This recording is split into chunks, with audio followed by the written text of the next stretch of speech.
Welcome to Real Estate Coaching Radio, starring award-winning real estate coaches and #1 international best-selling authors, Tim and Julie Harris. This is the #1 daily radio show for realtors looking for a no BS, authentic, real-time coaching experience. What's really working in today's market, how to generate more leads, make more money, and have more time for what you love in your life. And now your hosts, Tim and Julie Harris. Welcome back. So I've got a question for all of you. Do you feel out of control or burned out? Do you ever feel that way? Well, when you listen to today's podcast, we're going to be giving you a 7-step solution to really defeat those emotional feelings when they occur in your life. That's right. Do you sometimes feel like your business is running you ragged? Is your time management and scheduling out of control? Are you exhausted but don't have enough to show for it? Well, you might need a checkup from the neck up, a hard look at your energy management, a reset of your mindset. You've got deals yet to do this year and only so much time to get them done, so it's time to get you back on track. Here's a secret. Time management, the least sexy term in ever, right? Time management, isn't really time management, it's energy management. So point number 1, realize that your energy is a resource. Treat it as you do food and water. You'd never go without renewing your food or water, right? Breakfast, lunch, dinner, snacks, even hormones can impact your energy levels.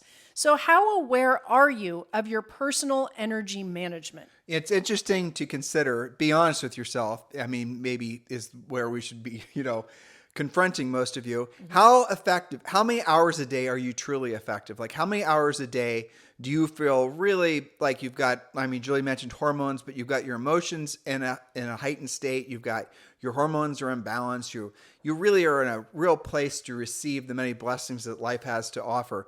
How many hours a day are you actually in that state versus maybe not running in a state of peak performance?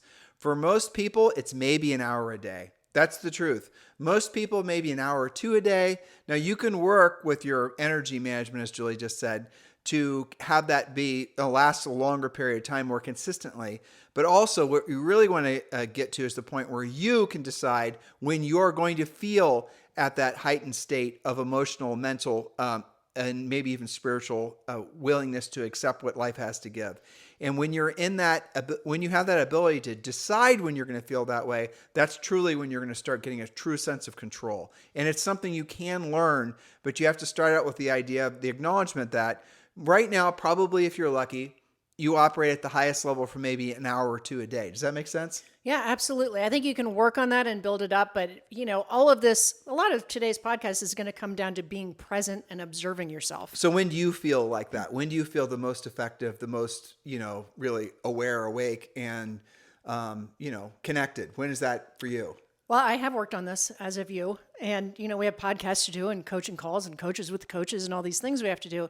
So I can tell you without a shadow of a doubt, I am most productive, most focused with the most energy between about 10 a.m. and 2 to 3 p.m. at the most. So for me, it's right when I get up, really. And basically, I have to do whatever my heavy lift is of the day, whatever, if I have something to write or I have a business plan to work on or I have some, higher level, calls or whatever, the stuff that requires my highest state of attentiveness and effectiveness, I have to put those first things in the morning. Absolutely. And the more boilerplate, boring things, I'm going to put off to the, second part of the day. Like, for example, I don't need to have all my cylinders firing to work out and swing kettlebells. Right. I mean, I can, You still do it, but you don't have to be as focused as, say, a really important Zoom call with somebody. Or, coaching calls, right? So if you're course. doing coaching calls and someone's paying you a lot of money and you're, wanting to make it so they get maximum value from that coaching call, I will time my coaching calls and, like I said, my heavy lift activities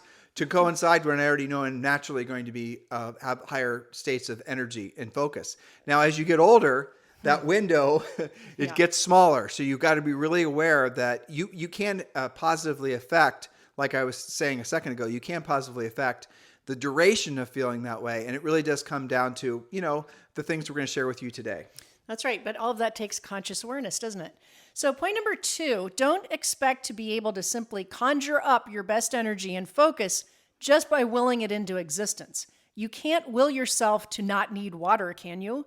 Have systems in place to maximize your productivity, working out, having a regular wake-up time, and eating nutritionally is a good starting point. For example, many studies have shown that when you think you're tired, depressed, or getting sick, you're probably just dehydrated. So up your water intake and experience the difference that just one little change can make for you. So like most people, I get usually a little groggy around 2:30. Mm-hmm. And what I discovered was if I start drinking more water throughout the day, but really around 12:30, then I don't get tired around 2:30. Yes, but you had to think of it before it actually hit you. Well, I had to come to the realization it wasn't just a function of getting older. I mean, that's what happens, especially as you get older, listeners, as a lot of you know, is that you start to rationalize not being as efficient, not being as awake and aware, and not being as alive feeling as you did when you were younger. But it really does come down to some very basic things. You're still mentally able, and this is worth mentioning, it's not part of your notes, that most people don't accomplish their highest levels of success until they're in their 50s.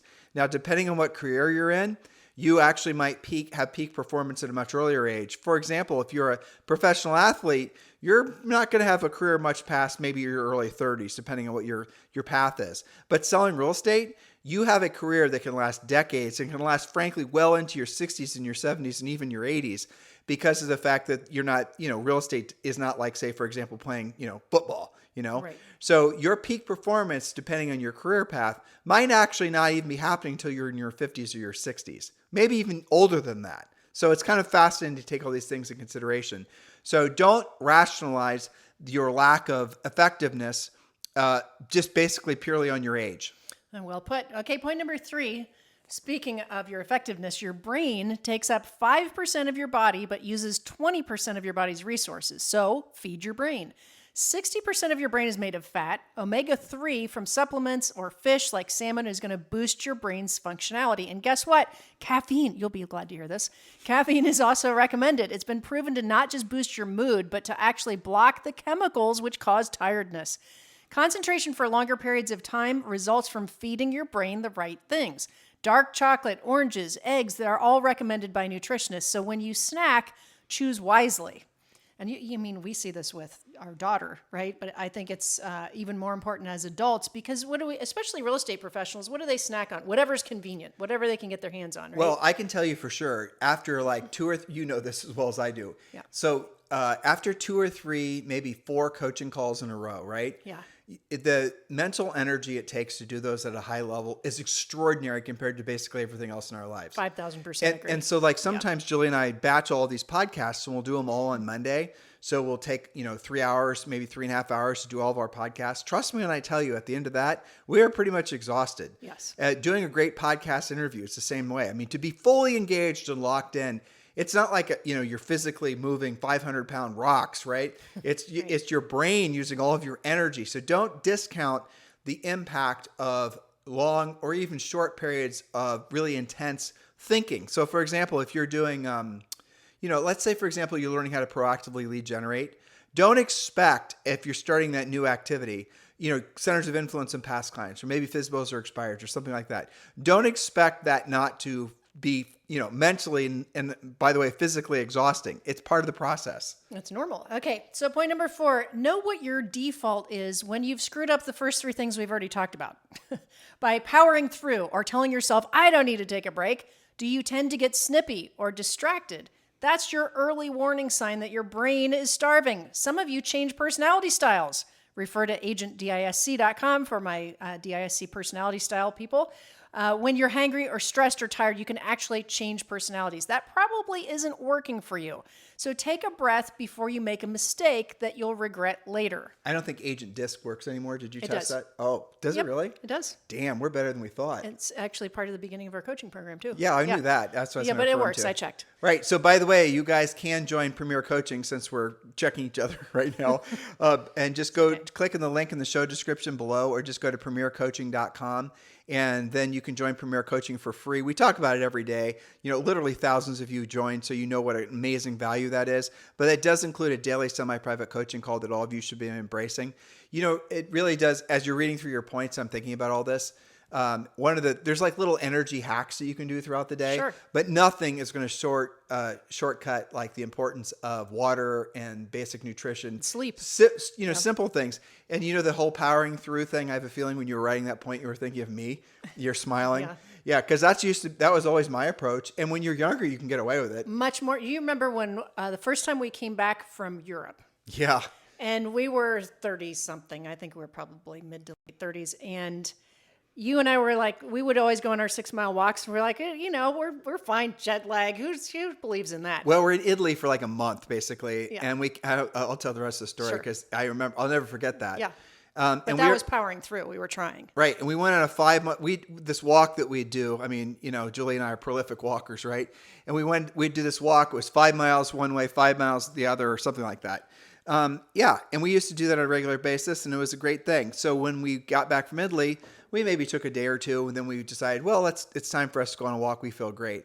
I remember coming back from the walk and about halfway through, and I literally started to shut down and I couldn't control it. Like, I basically was walking and I passed out. It's like a brick wall hit you. I didn't pass out like I, hit the ground, but I remember like I just completely system failed right there as we were walking. Mm-hmm. And then I had to sit down and I felt this wave of unbelievable tiredness. Well, that was my brain shutting down saying, nope, guess what, buddy? You're done. You're done. You can't power through. No. And so that was the thing is you got to take into consideration. And it's like I was talking about with our Zoe, our daughter the other day.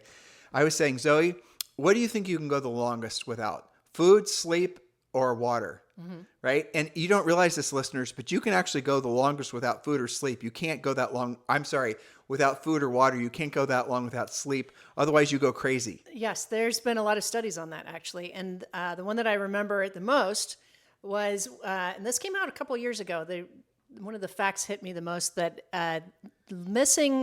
getting 6 hours or less, I think was the criteria.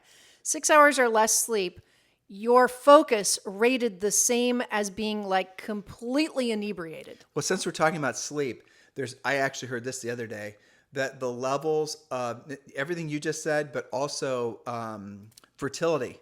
Yeah. Fertility is tied to sleep. Isn't that interesting? Yeah. Your ability, and then their testosterone levels is tied to sleep. Yeah. It's like crazy. And here's this, Julie and I we're going to nerd out on you, but they're actually, there's no scientific conclusion as to why the human brain needs so much sleep. Nobody knows why we need so much sleep. Isn't that amazing? It is. I can tell you the other time I remember is when Zoe was a newborn and I had been sleep deprived for like the first 2 weeks. I will never forget thinking to myself, how can I crave sleep as much as sometimes I feel like craving some favorite food or something? Like It was so intense, the craving for sleep, and I couldn't concentrate. So anyway, I am sure all of our listeners have their own sleep deprivation stories. But it does it's in perfect alignment with what we're talking about. Because sometimes if you're not as effective, if you're not able to, if you're not able to basically lock into accomplishment of goals, if you don't feel as motivated, if you feel depressed, 99% of the time, there's nothing really wrong with you. Right. It's just these basic things that you can completely be in control of. Your nutrition, your water intake, and obviously sleep. Well, that's right. And if you continue to ignore it, it's not going to get any better and you can really get stuck in a rut. Well, and just move past this whole ego thing of I'll sleep when I'm dead and all these other dumb things that people say. Well, you're going to be dead a lot sooner than you'd otherwise imagine if you don't get enough sleep. You don't figure it out. Okay. Point number 5, manage your own energy resources, but also be aware of what's happening with your clients, your prospects, your kids, your spouse. Are they hangry? Is their brain hangry? Is yours? Be present not just with yourself, but be situationally aware of others too. Did you just show 4 homes to your buyers and then try to close them to write a contract when they haven't eaten for 8 hours, for example? Are you going on a listing appointment after eating nothing but junk food, no water, and just don't feel right? I have an example I wrote down from a recent coaching call. I had a very competent coaching client recently lose a competitive listing appointment that she should have taken. Historically, she takes almost 10 out of 10. Are we going to say who this is? I think that it was Jeannie in Phoenix. Okay. Sorry, Jeannie, if it wasn't you. Because it's been a couple months. Her comment was that she knew why she wasn't at her best. She was too hot, wearing the wrong outfit, and was hungry the entire time. She couldn't concentrate, was impatient, and didn't give the prospect the right level of attention. Thus, she lost the listing and along with it about a $20,000 commission.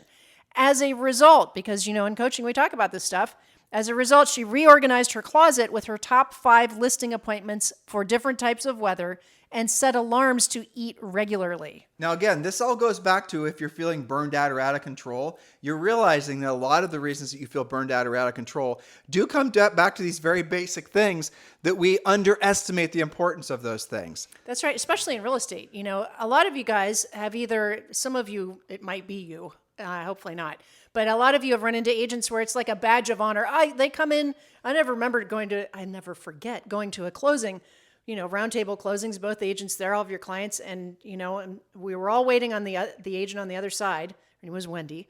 And she came in like a tornado had hit her. She had this long, beautiful hair, but she was all disheveled and, like her file folder was falling apart. But the way that she approached it was, I've been so busy. She said this coming into the closing, right? I'm just so busy. I'm so slammed. I haven't eaten in 2 days or whatever, like blah, blah, blah. But I will never forget seeing the look on her clients' faces when she said that. Like they were disappointed. They were not impressed by her wearing it as a badge of honor that she was so busy that she didn't have time to eat and she was late to the appointment, right? Okay, so don't let that be you. Point number 6, know what your most naturally energetic and brain-focused times of day are and do your most important things at those times. Most people get progressively less focused and less effective as their day gets later and later.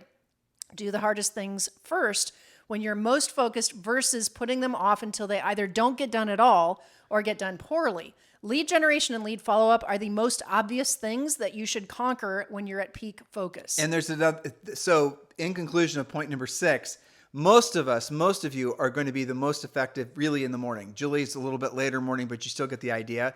Why? It's because your body's been rested. It's because your hormones are imbalanced. When you study all this stuff, you'll realize that is 100% when most people are going to be able to do what they don't want to do when they don't want to do it at the highest level is first thing in the morning. Now, I realize that doesn't sound like a very great way to start the day, but the truth is when you see yourself doing what you don't want to do when you don't want to do it at the highest level, and you're effective because you're timing that activity along with your peak energy of the day, that's going to give you energy to carry you throughout the rest of the day because you'll know you will have done that particular day something that you would have rather not have done, but you have done it at a high level. And I'm talking about maybe it's making a prospecting call. Maybe it's calling that cranky seller for a price change. But that's the ultimate hack to basically having more continuous flows of energy throughout the day because you'll know you have done what you wanted to do the least to the first thing. And it is liberating versus carrying around the burden of not having done what you didn't want to do for the rest of the day. Because if you didn't do, for example, that call to that cranky seller in the morning, you're not going to do it in the evening. And you're going to ruin the entire day thinking about having to make that call to that particular person or whatever it is that you're procrastinating. So at the end of the day, pun intended, do what matters most first when you're actually most able to do it at a high level. And your life and your business is always going to come down to doing maybe 3 to 5 things at the highest level every single day. So our strongest suggestion for all of you is do those things in the morning. Those are going to be, for example, making the number of proactive lead generation, really prospecting in a lot of cases, contacts first thing in the morning. Whatever your real estate treasure map has dictated that you need to make. Maybe it's 5, maybe it's 10, maybe it's 3, it doesn't matter. Do some sort of physical activity, a simple 2-mile walk a day, just a walk. Not a walk where you're about to pass out, but a walk where it's a little bit labored breathing. That is so perfect for your body and your mind long term. The accumulation effect from that activity alone will be extraordinary. Do make a point of being overt with your appreciation, especially with the people that you love. Your family members, tell them if you don't have a family and you have a cat, tell your cat every day that you love your cat. You guys get the point? Showing overt appreciation every day matters. Showing, if you're religious, then you probably want to pray in the morning. I don't need to tell you that. Meditate in the morning. Do things. There's 3 to 5 things that if you do those things every single day at the highest level, you're going to have the accumulation effect work to your benefit. And over time, you'll be absolutely astonished by what you've been able to accomplish because you did those things first. Staggering them throughout the day, especially now that hopefully you're recognizing your energy levels and your effectiveness levels are inconsistent. That's probably a big reason why you're feeling burned out. That's probably a big reason why you're feeling out of control. Absolutely. And by the way, cranky sellers don't get less cranky when you don't call them.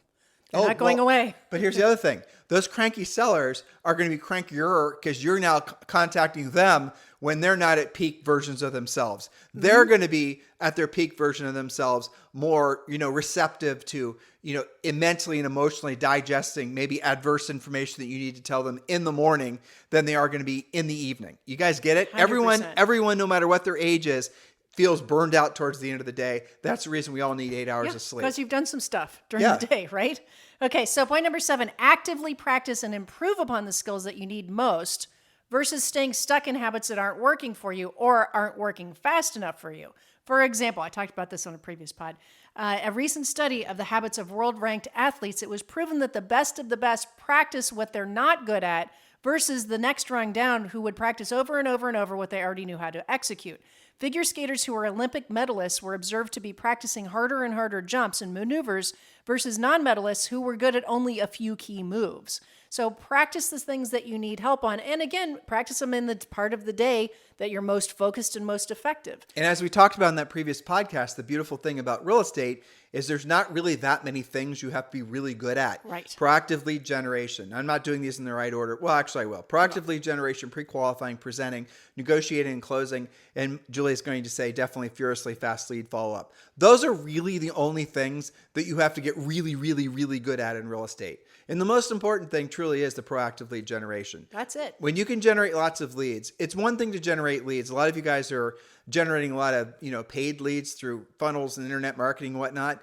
But if you're not calling those leads and you're not pre-qualifying them, then you're kind of wasting your time and your energy, aren't you? So when you're good at proactive lead generation, pre-qualifying, presenting, negotiating, what am I forgetting? Closing and lead follow-up, you get good at those activities, I will give you permission to be bad at everything else in real estate, because everything else in real estate either doesn't matter as much or doesn't matter and can be easily delegated. So do keep those functions in mind. If you have to choose what you're going to be really, really good at, they are. Julie Harris, number 1. Well, here's how I have them memorized and our coaching clients have them memorized and the coaches.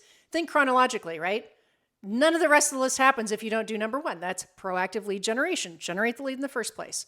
Furiously fast lead follow-up. You've generated leads, but they're sitting in your voicemail. It doesn't matter. Or if you were able to generate the lead through a proactive lead generation, you were able to set the appointment, you go immediately to the pre-qualifying and right to you setting the appointment. So don't think the point of lead generating is to create a lead that you have to follow up on. Right.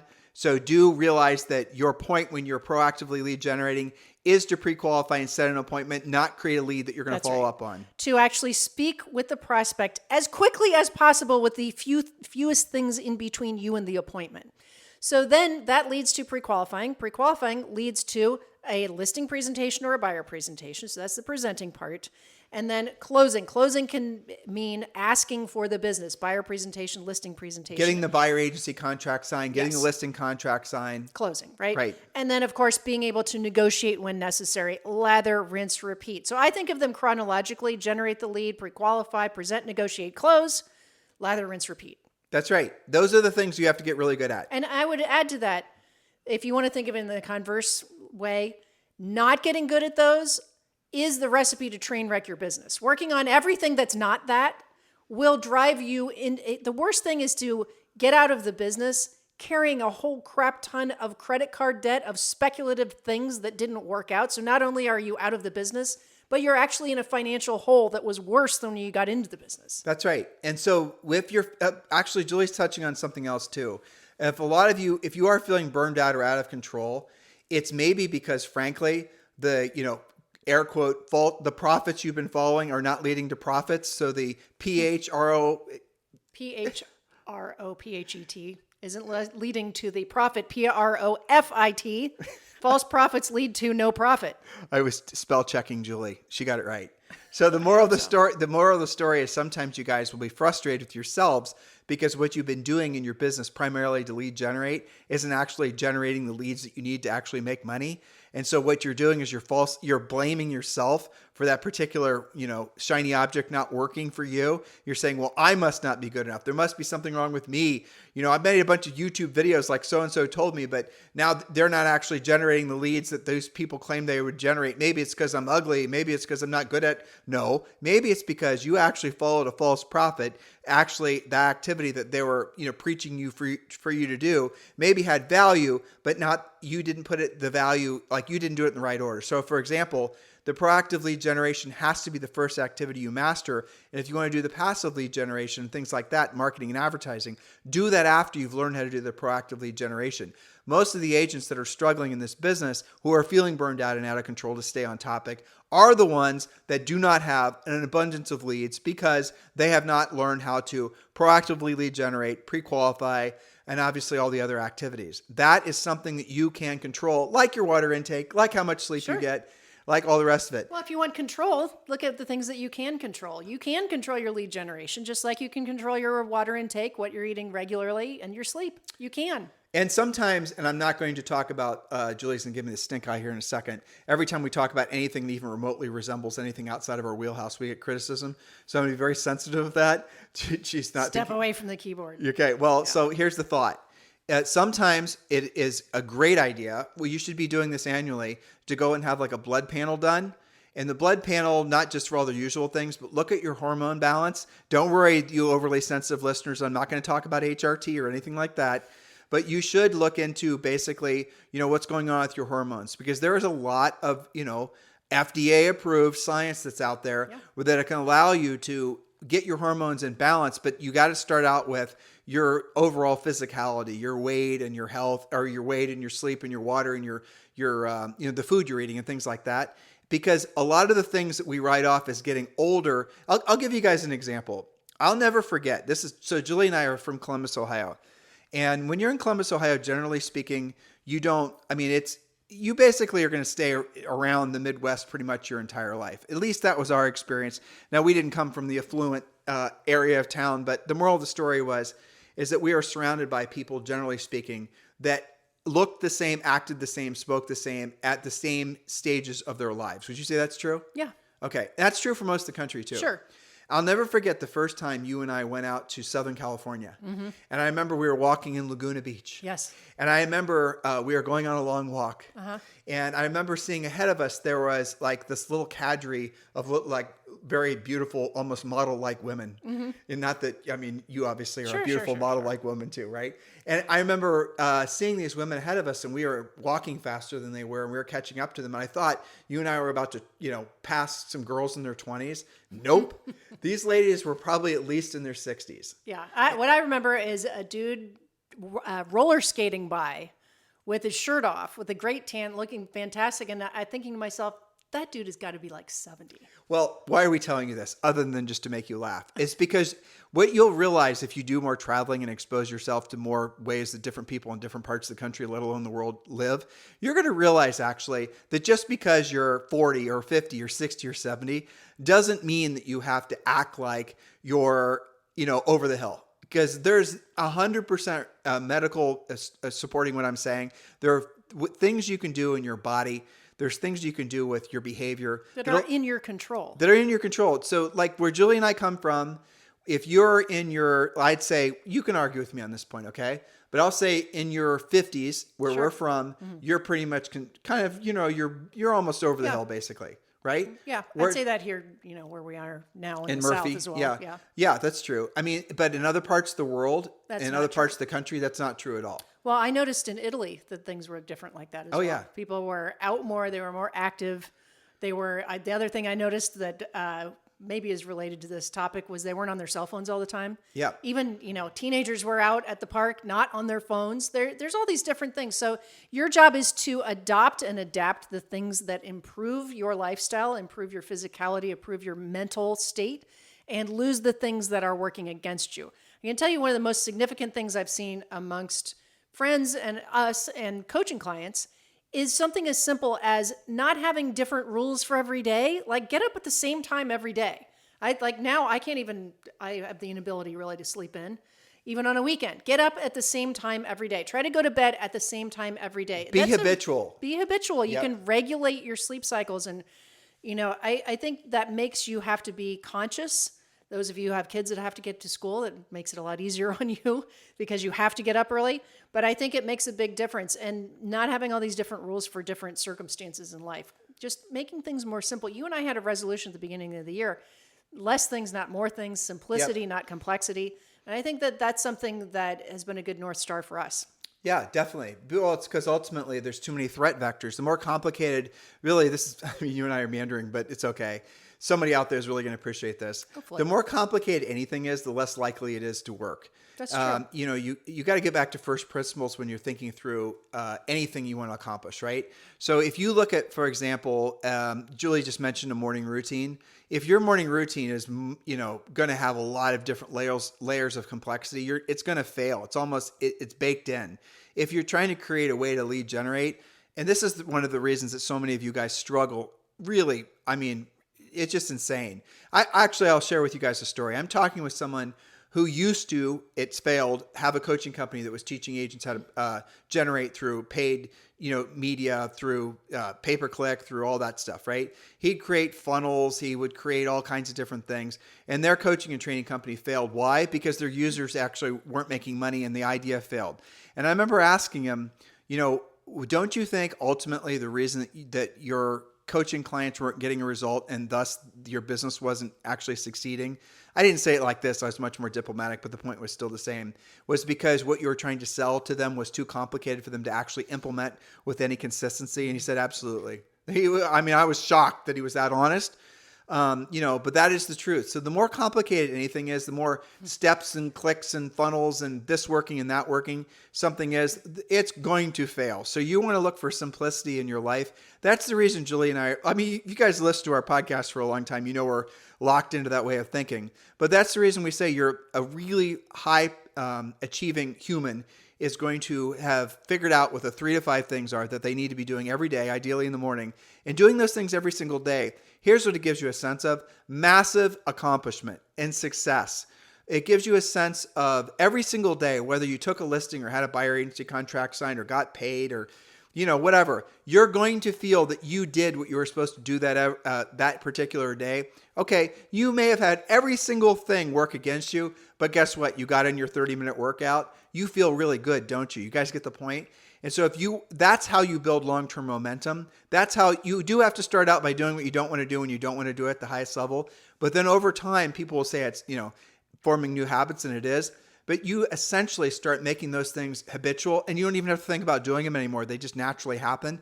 And when you don't do one of those 3 to 5 things, you're in an emotional quagmire. I mean, Julie and I, we had it was last week, and it was, we had a bunch of Zooms and a bunch of this and the other thing. So it was just like locked in day. And we didn't get our exercise in the morning because we had a bunch of people that wanted to talk to us that are in different time zones and stuff. It was crazy. But you know what we did? It was dark and we still did our workout because we did not want a day to go by. And we did what we normally worked out. We didn't give ourselves a break because we didn't want a day to go by where we didn't actually do what we were supposed to do, because the agreement that we have is if we don't, and we haven't worked out yet today, by the way, the agreement that we have is if we don't do our daily workout, as an example, 5 days of the week, and it's going to be at least 30 minutes in the gym doing what we don't want to do and we don't want to do at the highest level. It's going to be at least a 30-minute walk, sometimes a 2-hour walk, just depending where we are. We're going to have to do it on Saturday, right? So that's another thing we teach our coaching clients.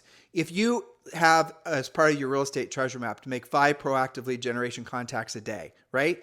And you didn't do those 5 a day and you missed a day, so you only did 20 at the end of the week, not 25. Guess what you're doing Saturday morning?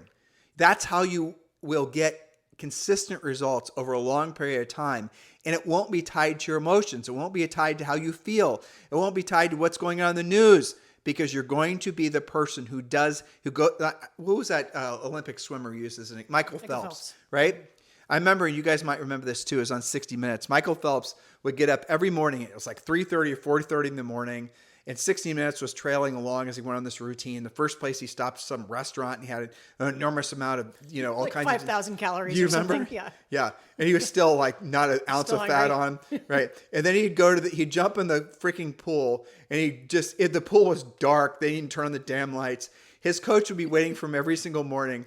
The water was cold. The whole thing it looked like one of Dante's levels of hell, honestly, Seriously. minus the endless pancakes he had. And he did it for like 6 hours straight or something. Yeah, and he did it over and over Every day. and over every day. His coach sitting there watching him, going back and forth. And he's like, I hate it. I don't like it at all. He's doing what he didn't want to do when he didn't want to do it. And At a high level, obviously. And that's what there's aspects of it. Like a lot of people fool themselves into thinking, well, if I'm not passionate about it, then it's not for me. Successful follow. You do what you're passionate about, and the success will follow. Well, what if what you're really passionate about is basket weaving? I mean, and what if on the other side of basket weaving, there's not a bunch of, money, because there's not a lot of people that want to buy your basket, isn't it? I mean, aren't there obvious exceptions to that rule? Well, of course there are. So where the real long-term levels of success come in is not looking for those moments of feeling emotionally, like when you're feeling passionate, it's like an emotional, pick me up. It's like a heightened state. If the only time that you're going to really do what you don't want to do and you don't want to do at the highest levels when you feel that heightened emotional state, you're never going to do anything. Nope. So you got to work past the belief that you have to have that emotional state in order to accomplish things at a high level. So here's the thing that I see very frequently with agents who are trying to increase the number of people they're talking to, make their contacts better, working on their scripts, etc. But because it's a little bit hard, here's the thing. That discipline that you're talking about of Michael Phelps in the pool, and you like Formula One, I'll never forget I can't remember which driver it was, but the exercise was close your eyes and draw whichever track it was. Mm-hmm. And they were so extremely accurate without just like, right now, draw the track. There's no screen in front of you. There's no map. Just draw the track. That's because of the repetitious boredom that they had gone through of being committed to doing what they didn't want to do when they didn't want to do it at the highest level over and over and over. The issue in real estate is if you don't do anything today, you don't see the negative results until 30, 60, 90 days down the road. You don't have an immediate punishment, right? Well, the opposite is true too, right? So the activities that you do today, the proactive contacts, the appointments you set, all that, that's not going to pay you right away. It's going to pay you 60 to 90 days from now. If you do it. Or 180 days from now, depending on your market, if you do it. So if you don't have money now, the butt you need to be kicking is the butt of you 60, 90 days ago, or maybe 180 days ago, because you decided not to do what you didn't want to do when you didn't want to do it at the highest level. So if the way you lock in consistent cash flow, guys, is doing those activities every single day, and then the accumulation effect after a day, 2 days, 3 weeks, 5 months, 5 years is extraordinary. But here's the issue. They have to stop making it optional. Yes. You have to take it as seriously as you do a listing appointment. Even when you don't feel like it, your feelings will Especially when you don't feel like it. Yeah, right. Your feelings will betray you. They will. Because most times your feelings are going to tell you to avoid things that make you uncomfortable. That's right. I had a coaching client tell one of the coaches last week that he was embarrassed and beating himself up and needed help with the following. I know now, after doing the treasure map, what I need to do, and I know what I've committed to doing. His example was 10 contacts to his past client to his database using the script, etc. But here's the problem. I keep telling myself that I have something more important to do in the morning and I'll do it in the afternoon. But I never actually do it in the afternoon. So I say I'm going to do it the next day, but then I don't do it the next day, and then I feel so bad about it that I can't get back on track by the end of the week. And years And then pass. I lost an entire week. Well, not just that. You lost months and years, and then you basically have written yourself off. It ends up not done at all. Yeah, so if you're listening to us right now, and some of you are going to be 40s, 50s, 60s, 70s, and so forth, years old, and you're listening, you're saying, okay, that really hurt what Julie just said, but that's definitely me. Guess what? You still got time to do something about it. That's right. Starting now. You know how I know? Because you're alive. And you're listening to this podcast. Right. So maybe there's some stars aligning for you right now. It's time for you to be proactive and actually take action on some of these things because you innately know what we're saying is true. Now, here's a little interesting thing. Our goal is never to motivate you guys because we think, frankly, people that are motivational speakers are basically snake oil salesmen. For the most part, God bless them. There's a place for them, I suppose, but that's not our style. It's the easy button. Motivating people is far easier than educating them, and with that education, giving them the confidence to get into action, right? I want you to think about what I just said. Hopefully from listening to today's podcast, you actually, as a byproduct, are feeling motivated because we've given you the items to get into action. One of the first things all of you should be doing is 100% joining Premier Coaching if you have not done so, because you're going to need to change your environment. You're going to need to surround yourself with people that are like-minded, that are also on the path to achieving greater things in their lives. I was giving you the example of when Julie and I were going on these walks and we saw, people that were where we're from were considered over the hill, and here they were as vibrant and alive as possible. That's called your environment. And sometimes just taking a trip like we did will change your life forever. So consider that. And guys, listen, as long as you're alive, you can accomplish really anything you want to. Now, will I ever be an NBA basketball star? No, I will not. I had a funny conversation with Angel Pagan. And Angel Pagan is somebody who is a very, very famous ex-professional baseball player, and we occasionally work out with him at our gym back in Puerto Rico. Very, very sweet, wonderful, incredible guy. And anyway, so he was having he was doing this crazy ass, I don't even know what it was, ninja thing. It works out like nothing that we've ever seen before. Yeah, and I'm like, there's no way And this is after he's retired. Now, I made the mistake of saying there's no way I could do that. Oh my God. He lit me up with a mindset fire hose like you can't possibly believe. And he said, you could do, basically all the, Anthony Robbins type stuff, which was great, because he truly believes it and has lived it. Yeah. And I thought, then I said to him, so I could be a professional baseball star like you? And he just looked at me and laughed. But you can work out like one, maybe. Yeah, you can work out with one. With one. Which is Exactly. what I settled for. Yeah. So guys, pretty listen. amazing. Hopefully this information is going to help you be in alignment with who you truly can be as a real estate practitioner. And here's an extra little bonus point for all of you.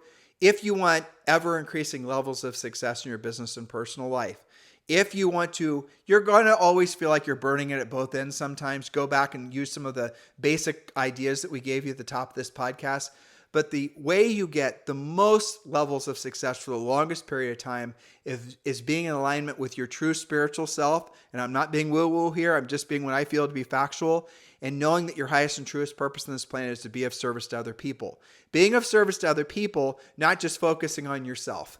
Not just focusing on how you feel, not just focusing on your opinion. Being of service to other people as a real estate practitioner means you're helping to solve other people's problems, which is buying and selling real estate in a manner in which is going to cause them the least amount of stress. That is really you being a true professional. And any and every professional knows that, especially the top performers. That's right. Time to get to work. We'll see you on the next show. This podcast is a part of the C-Suite Radio Network. For more top business podcasts, visit c-suiteradio.com.